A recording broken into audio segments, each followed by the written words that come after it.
Hello everyone, good morning সকলকে। আবার হাজির হয়ে গেলাম তোমাদের মাঝে সুন্দর আরও একটি মিনি ব্লগ নিয়ে। আচ্ছা, তোমরা কেমন আছো বলো? তোমাদের ভালোবাসায় আমরা সকলেও খুব ভালো আছি। আর এইদিকে তোমরা দেখতেই পাচ্ছ, আমি চলে এসেছি কলতলায়। পড়ে আছে এক গাদা কাপড়, তার সঙ্গে রয়েছে বাসন। চলো কথা না বাড়িয়ে ঝটফট কাজে লেগে যাওয়া যাক। জানো তো, আমি যতই ভাবি আজ কাপড় কাচবো না, আগামীকাল একসঙ্গে সমস্ত কাপড় কাচবো।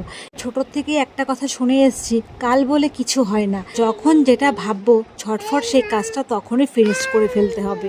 তাই আমিও আর অন্যথা করিনি, ঝটফট কাছাকাছিগুলো শেষ করে নিলাম। আর এইদিকে কথাকে বসিয়ে খেলনা দিয়ে ওর বিছানাটা করছিলাম। এই দেখো ম্যাডামের অবস্থা।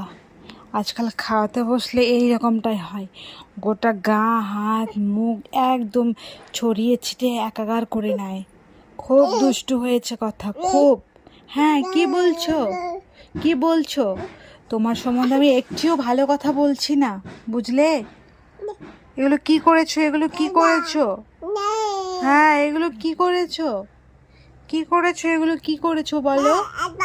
বকবো না আমি তোমাকে, খুব বকবো। আগে ফাইনালি কথাকে ঘুম পাড়াতে পেরেছি। এবারে চলো আবার কাজে লেগে পড়ি।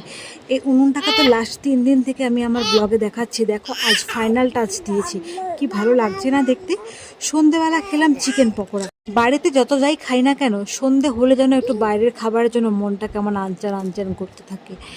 তারপর চলে গেছে রান্নাঘরে। একদিকে আমাদের জন্য ভাত বসিয়ে দিয়েছি, অন্যদিকে মেয়ের স্যারেলাক তৈরির জন্য সমস্ত আয়োজন করে নিয়েছিলাম। জানো তো, আমার মেয়ে কিন্তু এই স্যারেলাকটা খেতে ভীষণ পছন্দ করে। আচ্ছা, তোমাদের যার যার বাড়িতে বাচ্চা রয়েছে তারা জানিও তো, তোমরাও এইভাবে বাড়িতে স্যারেলাক করে বাচ্চাকে খাওয়াচ্ছ কি না।